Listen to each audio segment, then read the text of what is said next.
여러분 안녕하십니까? 부동산학개론 한동균입니다. 자, 이번 시간은 이 부동산 가치의 형성 원리가 어떻게 이루어졌는지 그 내용에 대해서 우리가 같이 학습을 하시도록 하겠습니다. 자, 먼저 여러분 교재 263쪽이 되겠습니다. 자, 이 부동산 가치의 형성 원리를 보면은 우선 이 부동산 우리가 가치에 있어서의 형성 요인이 있습니다. 그리고 이 부동산 가치의 형성 요인이 우리가 부동산 가치의 이 발생 요인에 이렇게 영향을 주죠.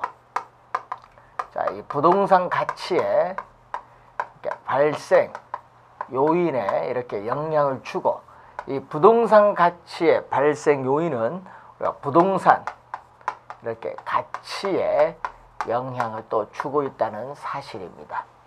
자, 그러면은 이 부동산 가치에 영향을 미치는 가치의 발생 요인을 보면은 이 가치의 발생 요인은 우선은 이 경제적 측면에서의 요인, 자, 이 경제적 측면에서의 요인, 또 이 법적 측면에서의 요인, 크게 둘로 나눠 볼 수 있는데, 이 경제적 측면에서의 요인에서는 부동산 시장에서의 이 수요와 우리가 공급에 의해서 가격에 영향을 미치고 있죠. 자, 이 수요는 다시 두 가지가 있습니다. 우리가 유용성 또는 효용이죠. 부동산에 관한 욕구를 우리가 충족시키는 정도죠. 이 부동산에 관한 욕구, 만족을 충족시키는 정도인데, 자, 유용성을 측정하는 척도와 관련해서 이 주거용 부동산인 경우에는 이 주택을 소유하여 생활함으로써 느끼는 정신적 측면에서의 만족도인 이 쾌적성을 중심으로 판단하고, 상업용 부동산을 소유 또는 우리가 이용을 우리가 함에 따라 발생하는 얻어지는 경제적 이익을 우리가 의미하는데, 이것은 수익성으로 표현되죠. 수익성. 자, 공업용 부동산은, 자, 부동산을 우리가 이용하여 생산 과정에 활용을 함으로써 얻어지는 경제적 타당성을 판단할 때 우리가 사용을 하는데, 이 공업용 부동산인 경우에는 생산비, 수송비의 전략과 관련해서 이 생산성을 우리가 중심으로 우리가 판단을 하는 그러한 내용입니다. 자, 어떤 부동산을 이용하여 생산을 할 경우에 이 경제적 타당성으로 표현되는 게 바로 이러한 생산성이라는 것을 염두에 두시면 되겠습니다. 자, 그러면 이러한 유용성을 측정하는 지표를 받고, 자, 유효수요라는 게 있죠. 이 실질적인 구매력을 갖춘 수요다. 자, 유효수요는 우리가 실질적인 구매력을 갖춘 수요를 말하죠. 자, 이 실질적인 구매력을 갖춘 수요로서 유효수요는 부동산을 살 의사도 있지만은 이 부동산에 대해서 지불 능력도 갖춘 수요를 유효수요다. 자, 24회 시험에 지불 능력은 없다고 출제를 썼죠. 그래서 부동산 가치의 발생 요인은 22회, 24회 시험에 우선 출제를 또 했었습니다. 자, 이 공급은 이 상대적 희소성과 또 관련이 있죠. 자, 이 상대적 희소성과 관련 있는 게 공급인데, 자, 이 희소성은 부증성에 의해서 우리가 이미 배우셨습니다. 자, 이 자연적 특성 중 이 부증성이라는 특성에 의해서 우리는 토지를 소유하고자 하는 인간의 욕망은 무한한데, 그 욕망을 충족시켜줄 토지 자원은 한정되어 있는 것을 우리는 희소성이다. 그러면 이 상대적이라는 의미가 들어가죠. 이 상대적은 우리가 용도의 다양성에서 나타나죠. 자, 이 용도의 다양성의 특성, 이 인문적인 특성인 용도의 다양성에서 나타나는데, 이 도시 토지에 있어서 도시 토지에 대한 수요는 많은데 공급은 시간이 걸린다는 얘기죠. 이 토지의 수요에 비해서 공급이 우리가 부족한 상태, 즉 우리가 수요에 비해서 공급이 부족한 상태를 상대적 희소성이라고 합니다. 자, 이 희소성은 공급과 관련이 있다, 이렇게 보시면 되겠고, 자, 법적 요인으로서 이전성 또는 양도 가능성이죠. 자, 토지는 우리가 고정돼 있기 때문에 물리적 이동을 나타내는 것이 아니라 여기서는 권리에 대한 이전을 말하죠. 그래서 알프레드 링이라는 교수는 이전성도 우리 포함시키기도 하는데, 이 부동산에 관한 소유권에 대한 통제의 정도가 한 사람에게서 다른 사람에게로 완전히 이전된다는 것을 의미하는 개념이 되겠습니다. 자, 이 부동산 가치의 형성 요인과 관련해서, 자, 부동산 가치의 발생 요인에 영향을 미치는 여러 가지 요인이나 힘을 형성 요인인데, 가치의 형성 요인은 시간의 경감에 따라 끊임없이 변동한다는 우리가 유동성의 특성을 가지고 있죠. 14회 시험에 출제했었죠. 또 부동산 가치에 영향을 미치는 형성 요인은 상호 밀접한 관련을 맺으면서 영향을 미치고 있다. 이걸 연관성의 또 특성이라고 합니다. 유동성의 특성과 연관성의 특성 두 가지 다 가지고 있습니다. 자, 이 부동산 가치의 우리가 형성 요인을 보면은 일반적인 여러 가지 요인이 있죠.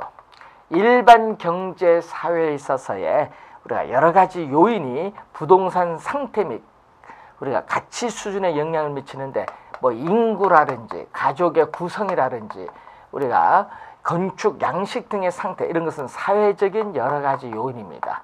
자, 그리고 이 세금 부담의 상태, 교통 체계 등의 변경, 이 산업 구조, 기술 혁신, 뭐 이런 것은 경제적 요인이고, 자, 부동산에 관한 세제 등의 상태, 세제, 세금과 관련된 제도나 주택 정책, 토지 정책, 토지용 규제, 이런 것은 행정적인 요인이죠. 자, 이러한 일반적인 여러 가지 제요인이 지역에 국한되고 그 지역의 자연적 조건과 결합하면서 지역의 부동산 상태 및 가치 수준에 영향을 미치는 지역 요인이 나타나고, 자, 이 지역 요인이 토지나 건물의 가치에 영향을 미치는 개별적인 상태나 요인이 바로 이 개별 요인이 나오죠. 자, 이렇게 부동산 가치의 형성 요인은 일반적 요인, 우리가 지역 요인, 개별 요인, 크게 세 가지가 있다는 것을 기억을 해 두시면 되겠고, 자, 그러면 이 부동산 가치가 가치 형성 요인에 영향을 주고, 형성 요인은 발생 요인을 거쳐서 가치에 영향을 주는데, 이게 계속 반복되는 피드백 원리가 작용을 하죠. 환류, 이 피드백 원리가 작용하는 과정에서 우리가 부동산 가치의 여러 가지 원칙이 성립을 하는 거죠. 자, 이 부동산 가치의 여러 가지 원칙이 성립을 하고 있다는 그러한 내용이 되겠습니다.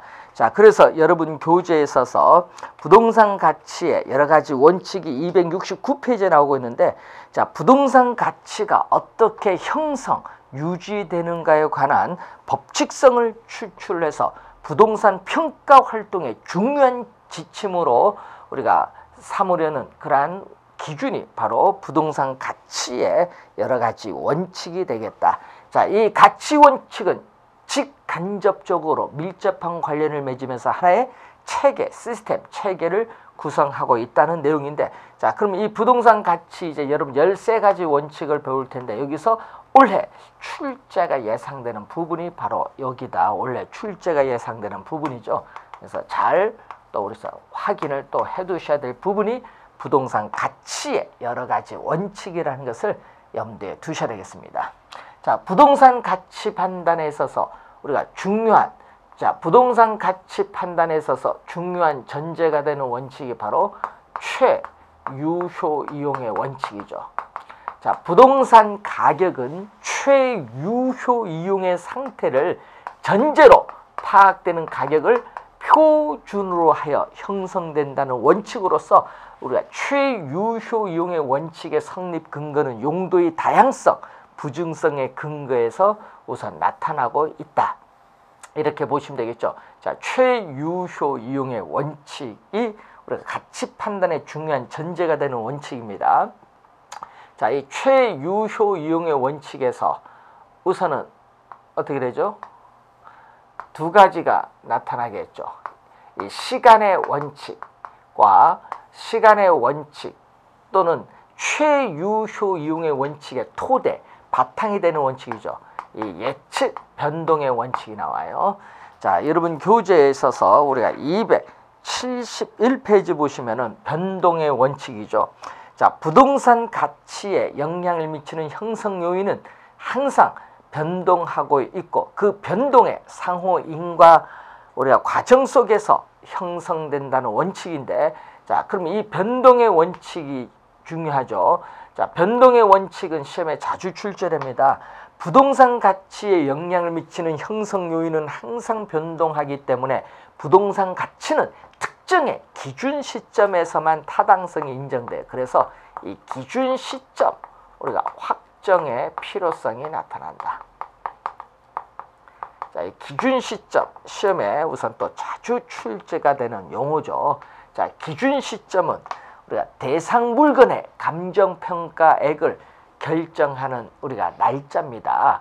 예? 그래서 이 결정하는 날짜인데 우리나라 감정평가에 관한 규칙, 우리가 제9조 2항에 보면 이렇게 나오죠. 기준 시점은 대상 물건의 가격 조사를 완료한 날짜로 한다. 자, 이 대상 물건의 가격 조사를 완료한 날짜로 한다. 시험에 많이 나오죠. 자, 완료한 날짜로 한다. 자, 가격 조사를 완료한 날짜로 한다. 다만 우리가 기준 시점을 미리 정하였을 경우 그 날짜에 가격 조사가 가능한 경우에만 어떻게 돼요? 우리는 기준 시점으로 정할 수 있다. 그러니까 뭐한 경우에만? 가격 조사가 가능한 경우에만. 자, 요 지문을 또 주의를 많이 해야 되는데 시험에는 요 지문이 가격 조사가 가능하지 않더라도 이렇게 출제를 많이 하죠. 자, 가격 조사가 가능하지 않더라도 이 지문으로 많이 출제하기 때문에 주의해야 됩니다. 그래서 기준 시점의 개념을 한번 확인을 해봤고, 변동의 원칙과 관련해서 기준 시점은 변동의 원칙, 또 시간이 경과함에 따라 부동산은 소모가 되기 때문에 가치가 떨어지죠. 이 물리적 측면에서의 감가와 또 관련이 있고, 또 여러분이 거래 사례 비교법에서 이 거래 시점에 사례 물건의 가액을 기준 시점의 가액으로 정상화시켜주는 작업을 시점 수정인데, 또 이 시점 우리가 수정에 있어서의 근거가 되죠. 나중에 또 한번 거래 사례 비교법에서 또 우리가 배우시게 될 내용이 되겠습니다. 변동의 원칙과 관련이 있고, 자, 예측은 부동산 가치에 영향을 미치는 장래 우리가 형성 요인에 있어서의 동향이나 추이 등의 예측을 반영을 해야 한다는 원칙이죠. 자, 예측의 원칙과 관련해서는 토지 가치, 부동산 가치의 개념이 나오죠. 자, 이 부동산 가치에 있어서의 이 개념이 나오는데, 부동산 가치, 여러분 저번 시간에 부동산 가치란 부동산 소유에서 비롯되는 장래 이익을 현재 가치로 환원한 값, 이 장래 이익이 예측이 가능해야 부동산 가치를 구할 수 있다는 얘기죠. 예측의 원칙과 관련인데, 우선은 이 변동의 원칙이 시험에 많이 나오는 원칙이고, 이 두 가지 원칙이 바로 최유효 이용의 원칙의 토대가 되는 원칙으로서 시간의 원칙이라고 하죠. 자, 그러면은 최유효 이용의 이 내부적인 게 나오죠.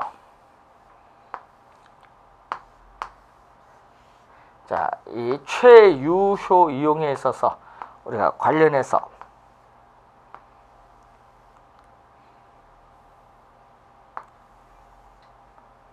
관련해서 이제 나타나는 요 네 가지, 이게 최유효 이용의 우리가 내부 요인이야. 자, 최유효 이용의 원칙의 내부적 요인에 의한 대내적 공간의 원칙이라고 하죠. 대내적인 공간에 대한 원칙이라고 해요. 네? 내부 요인으로서 대내적 공간의 원칙, 내부라는 겁니다.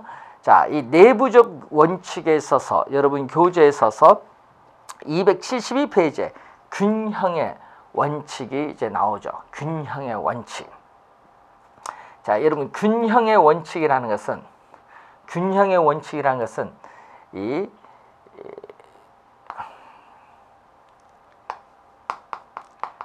부동산 가격은 부동산의 유용성을 최고로 발휘하기 위해서는 부동산을 구성하고 있는 내부 구성 요소 간의 결합에 있어서 균형을 이루어야 한다는 원칙.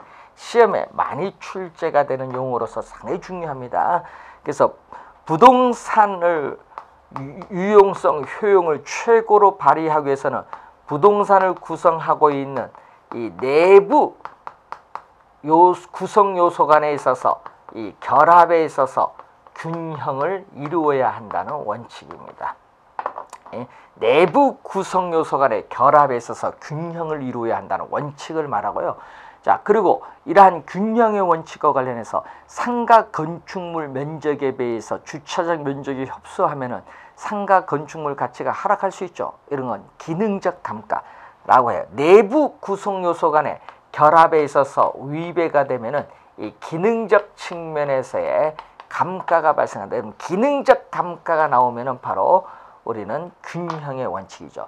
자, 여러분 33평 아파트가 80년 초에는 욕실이 하나고 거실이 작았죠. 방이 컸고. 근데 최근에 33평 아파트 욕실이 수가 2개고 거실은 넓고 방의 면적은 좁아지고 있죠. 자, 이게 시대를 반영하고 있는데, 그렇기 때문에 80년 전에 지어진 아파트에 비해서 최근에 지은 아파트가 가격이 더 높게 나타나죠. 그 무슨 원칙? 균형의 원칙과 관련했습니다.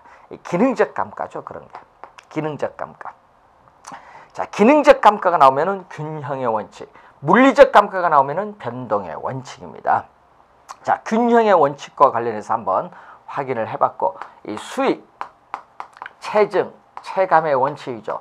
단위당 투자액, 단위당 투자액을 증가시키면 처음에는 수익이 우리가 증가하다가 일정한 단계를 지나서부터 수익이 감소한다는 원칙이죠.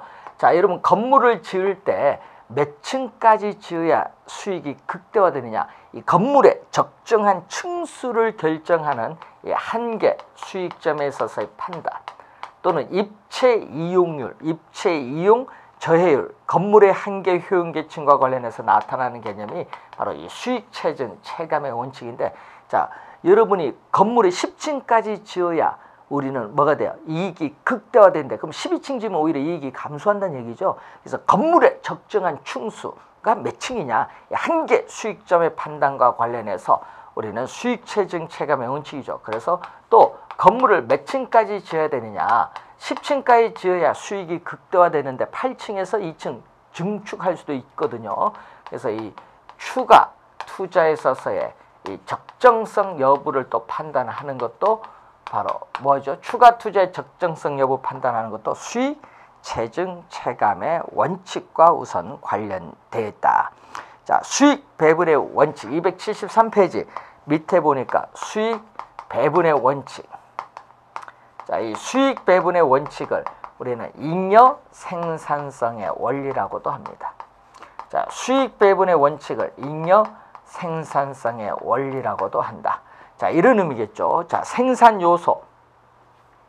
자, 이 생산 요소에는 우리가 노동이라든지 이 자본이라든지 이 경영이라든지 토지가 있는데, 이 토지는 지리적 위치가 고정돼서 이동할 수 없어요. 그렇지만 이 생산 요소로부터 우리가 투입을 해서 발생한 총 수익에서 우리가 토지는 이동할 수 없지만은 노동, 자본, 경영은 이동할 수 있죠. 움직일 수 있는 이 유동성 있는 이 생산 요소인 노동, 자본, 경영에 대한 대가를 먼저 지불을 합니다. 지불을 하고 나서 어떻게 돼요? 이 남아있는 잔여난 나머지란 얘기죠. 여러분, 잔여는 나머지, 이 나머지 수익이 위치가 고정된 토지에 제일 맨 마지막으로 배분하라는 원칙을 수익 배분의 원칙이죠. 자, 수익 배분의 원칙도 잘 알아둬야 되는데, 그렇기 때문에 수익 배분의 원칙은 우리가 토지 잔여법. 이 수익 배분의 원칙은 우리가 토지 수익 방식에서 이제 배우시게 될 용어인데, 이 토지 잔여법, 잔여가 들어가는 거죠. 하여튼 잔여법의 이론적 근거가 되는데, 하여튼 잔여라는 말이 나오면은 하여튼 잔여라는 말이 나오면 수익 배분의 원칙입니다. 잘 기억을 해 두셔야 되겠고, 자, 기여, 공헌의 원칙이죠. 자, 부동산 가격은 부동산을 구성하고 있는 각 구성 부분의 기여도의 합을 말합니다. 자, 부동산을 구성하고 있는 각 구성 부분의 우리가 기여도에 있어서의 합이 바로 기여도, 공헌도의 합이 바로 부동산 가격이다. 생산비를 합한 것이 아니라는 거죠. 여러분, 각 구성 부분의 기여도를 합계한 것이 부동산 가치고 생산비를 합한 것이 아니라는 것에 주의 좀 해두셔야 될 부분이죠. 자, 여러분이 토지상에 건물이 1층, 2층이 있는데 이 3층을 우리가 증축을 하고자 한다. 자, 이 건물의 증축에 있어서 이 3층의 이 일부분이 전체 부동산 가격이나 수익 획득 정도에 어느 정도 기여하고 있는가 보는 거죠. 근데 이 비용을 추가로 투입해서 증축하는 것이 좋다 하면 해야겠죠. 그렇기 때문에 부분과 전체에 있어서의 관계에 있어서 또 우리는 추가 투자에 있어서의 또 적정성 여부, 자, 수익 체증 체감의 원칙과 더불어서 기여의 원칙은 추가 투자에 있어서의 또 적정성 여부를 우리가 판단을 하죠.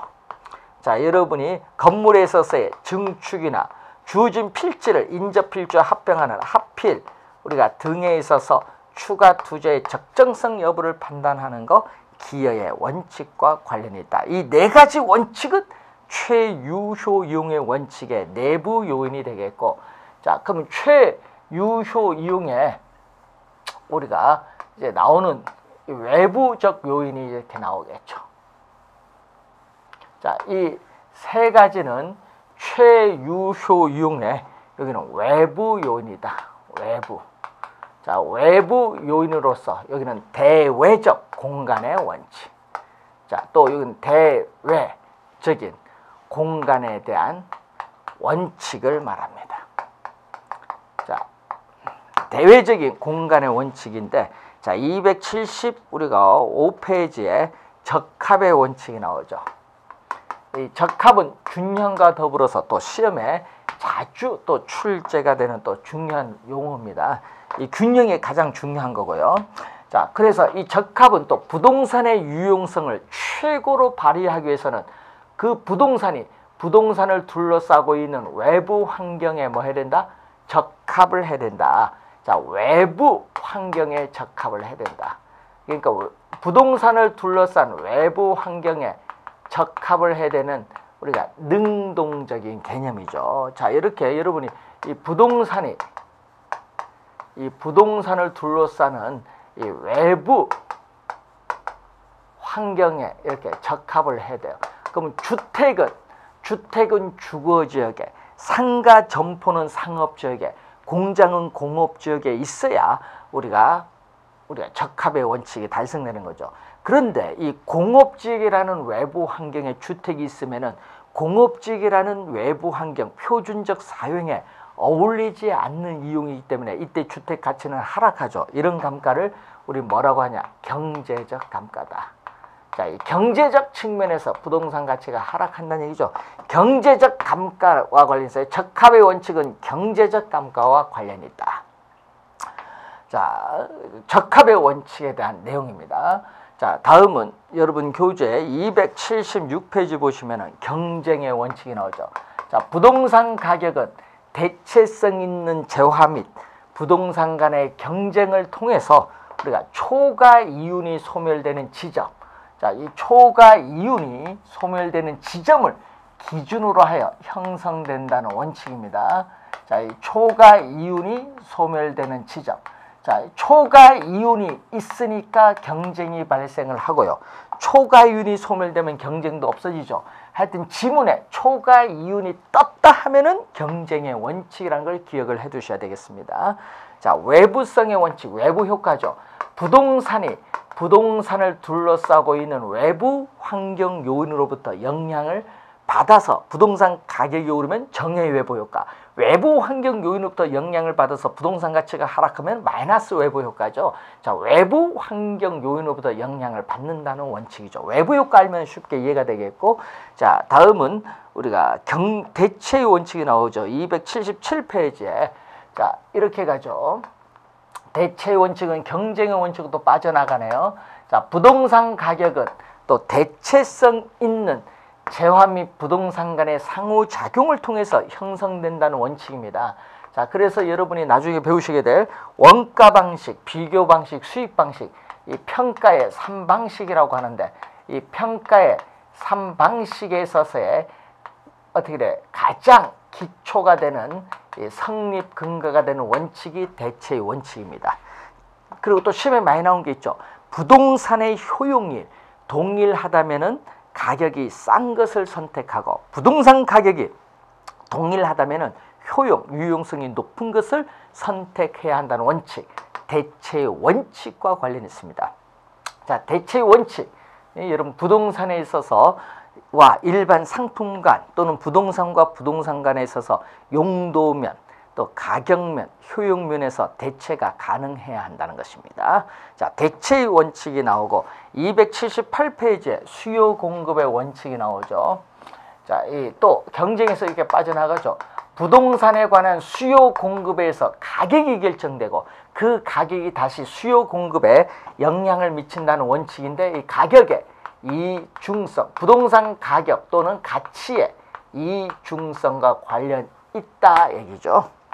자, 우선은 여러분이 중요한 건 이 동그라미 친 이 부분이 상당히 중요한 건데 잘 정리를 좀 해두셔야 될 부분입니다.